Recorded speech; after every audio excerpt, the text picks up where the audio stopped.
Alright, what's up and what's good YouTube, the World Wide Web?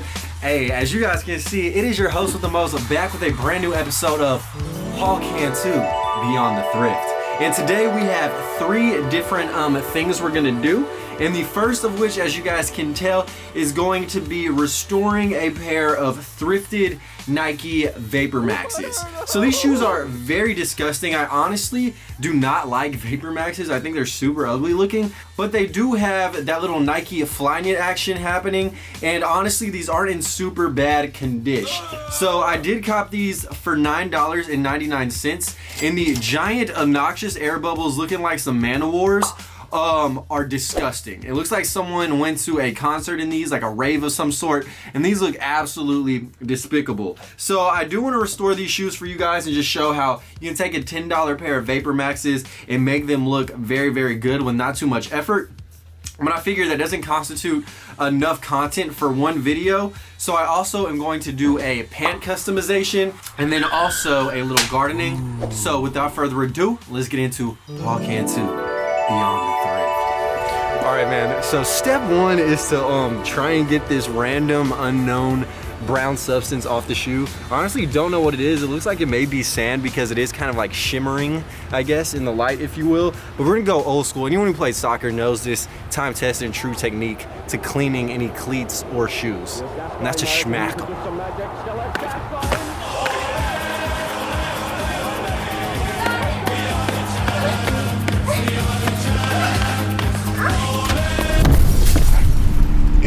Look at that. Would you know it? Most of the dirt is gone just with the slapping technique. All right, guys.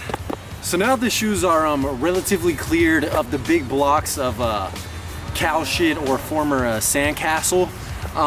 We're gonna do what we call a nice dipping technique.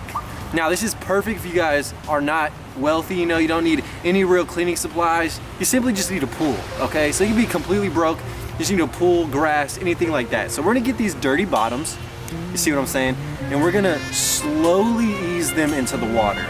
Just let the bottoms trickle, you know what I'm saying? Just let that air bubble, you know what I'm saying? Be buoyant in the water. Just slide in, a little dribble, get the dirt nice and wet, and then you can go ahead and just start rough riding it through the grass, man. Just get in there real nice and deep, like in the crevices. And I'm telling you guys, nothing is better than free grass as a nice brush, okay? See, that's actually the technique that the Native Americans or first peoples of America used to clean their VaporMaxes and or moccasins. So, time-tested and true technique. Let's find some grass. Grass, Mother Nature's toothbrush. All right, guys, and we're back. So, the shoes have been vigorously rubbed in the grass, but this is one of the downsides of utilizing nature's free resources. The grasp actually has this thing called grasp clasp, where it just grabs onto the VaporMax. So this is where you go through step two, which is to re-dip the shoe. Once again, remove the grass. This is what we call a half dip, because you're not really getting thoroughly in there, you're just half dipping. The grass will just float away downriver, never to be seen or heard from again. And there you have it, man. Nice little half dip, Look at that. You're gonna wanna press the toes in a little bit, the heels, and you're gonna wanna swoosh. All right. Dangle, shake, one more. All right, so now that I have most of the shoe wet, I'm just gonna go for the full plunge. Oh. This is what we call a half dip. Oh. All right. And we're back. So the next step is just to remove the shoes and the socks, of course. And as you guys can tell, man, wait. As you guys can tell, the bottom of the shoes are looking pretty damn clean. You heard me? All right, guys. So overall, man, looking at the beautiful natural technique to cleaning a shoe, it actually did come out very well. The bottoms are pretty clean, as are the air boot blades. However, I know some of you guys may not have access to a pool or a public pool, even though I know you're making excuses because I know there's an apartment or a hotel or somewhere you guys can sneak in and dip your shoe. But let's just say for all practical purposes and making these shoes in 9 out of 10 condish, we will do this the old-fashioned way as well. Does it make for a more or less interesting video? Hell yes, but still, we want these to look as good as possible. So you guys already know I have to stuff the shoe with the shoe tree, spray it just to make sure the inside smells good when the shoe dries out, and then apply some soap and water to the bottom of the shoe with these brushes, toothbrushes, scrub the living hell out of it, and then hit it with that Power Glide Dry with the super hot paint removing gun. About to hit that hoe with the Wagoner, bruh. And then the laces were looking a little weird around the edges. I don't know why they cut them. Gave them a buzz cut, snip, tucked. You dig what I'm saying? So actually I'm gonna burn them with a little lighter, seal the edges. And yeah, here's the shoe, man. Hopefully you guys did enjoy this beautiful tutorial, both in the nature and the conventional way. You know what? There's multiple ways to clean a shoe. You dig what I'm saying? And these look clean. 10 bucks. Fuck with me. Fuck with me. I don't think I hit that right. But the next thing I want to do in this tutorial is actually customize a pair of skinny straight jeans that I got. These are actually by Dickies. And so yeah, I spent $2 on these, and I just really want to have more unique pieces in my wardrobe, like everything like be a little custom, or every fit just have something that has its own like splash of flavor. Like if you thrift, you already have a bunch of unique clothes, most likely, unless you're just like thrifting Old Navy shit. No offense, Old Navy, high fashion, Old Navy. But anyways, I drew a little sketch right here of what I want to do. So go ahead and check that out. So I'm gonna paint like this old 20s style cartoon skeleton, or I guess skull, all up on a thigh and have it look really dope. I love that old school like cartoon imagery, so that's what I'm gonna go with right here. I could make a skull look more badass, but I don't really have that punk aesthetic going, so I want to keep things as lighthearted as possible. But let's get into it. Alrighty, ladies and germs, so what up, man? The first thing you guys are gonna need in this tutorial is some Angelus flat white paint. Now the reason why I use Angelus is obviously because it's meant for leather products that meld and mold. So if you use that paint on basically any fabric, it will not crack, it will not fray, it will not fade up in the washing machine, and obviously you're gonna need to wash your pants every once in a while because them balls get sweaty. And before I actually started painting, I slid in some cardboard that I reused from a box of contact solution. Yes, I'm thrifty in more ways than one, you dig? And then basically I just started painting the skull. Now there's really no like means or like strategy going into it aside from me drawing the outline. I basically just needed to paint the whole thing white. I used this like brush that had a fat ass like side to it, and then when you turn it on the other side you have a nice crisp edge on it. I really don't know a better way to describe that than the way I just did, so deal with it. But as I kept painting the skull, I left a little dark patch right in the center of the back of the cranium, and I was like, damn, that low-key looks like a shadow in that bitch, and it seemed a lot more interesting to just having the whole skull flat and white. So as I went about painting the entire thing, I was just careful not to get the paint in any of the black regions because I really just wanted the like negative space to be the color of the denim itself. So I just wanted white paint and no other color introduced, because if you layer too many colors of paint on top of denim, it becomes real stiff and rigid, and I don't like that.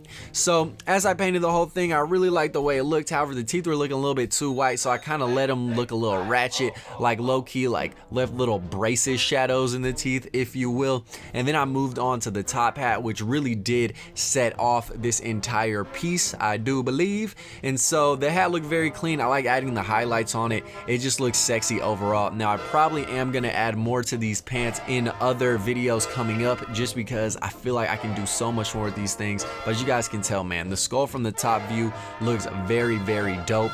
And here is what they look like on thigh and on body, just with the skull. And I definitely fuck with them, baby. Check out my thigh, you sexy little guy.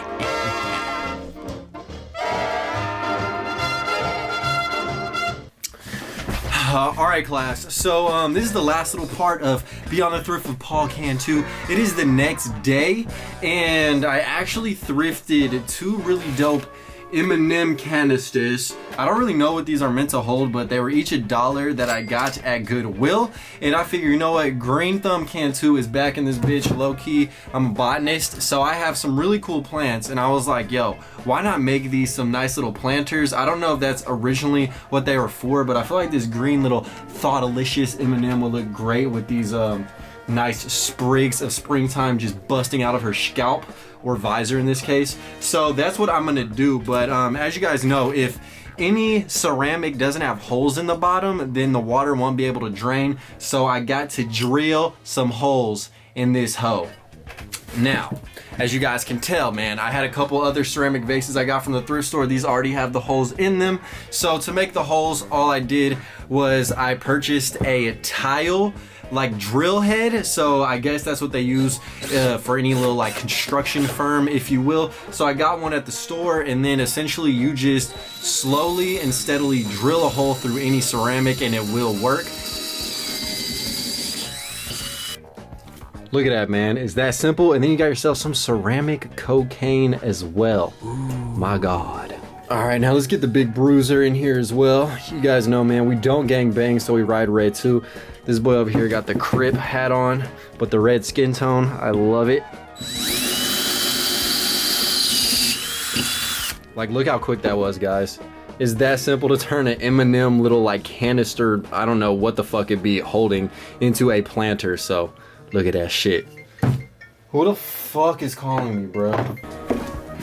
All right, Garushka.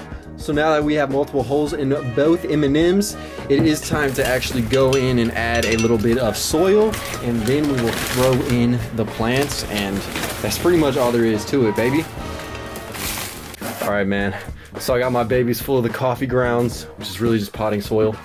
And it's time to extract. So I definitely want her to have this crazy hair weave going on. I got the most easy to grow plants because, let's be real, my green thumb is like new. So I'm just gonna, you know, shove this in and just hope for the best. I mean, you guys can't really see, but a good portion of the soil is sticking out. But you know what? That's when we just go in with that iron hand press. Oh, there we go. Now we're breaking the cufflet. Yes, sir. Penetrating the outer rim. Making sure that soil is nice and tucked in there. You know what I'm saying? Nice and tight. You know, these roots are low-key some baby hairs creeping out. But overall, I think I just did my damn thing on her, baby. Yes, sir. Yes, sir. All right, and so this guy's gonna have the crazy hairdo going on. Now, I know for a fact that these plants are very easy to grow because I haven't killed one yet. Knock on wood. It's not wood. Fuck. But these guys I got at Lowe's, but I'm not loyal, so you guys can go to Home Depot. I don't give a fuck. We're just gonna shove this guy. Oh God, this soil's a little more hardly packed in. Oh God, I think we're just gonna have to shove it in. That's what she said. Fuck it. Yo, his palms are sweaty, knees weak, arms are heavy. You know, it's like fisting your grandmother. I'm sorry, plant. I don't mean to do this to you, bro. I love you, but like, you gotta conform. But it's okay. You got a better home now, buddy. Oh shit. And all right, this dude has a fucking mohawk. Oh, look at that shit. All right, so that definitely wasn't an easy transplant to say the least. But homie got a mohawk now, and I think it looks great in his Crip blue snapback. Fuck with me, baby. 2 M&M planters. It gets no better than this.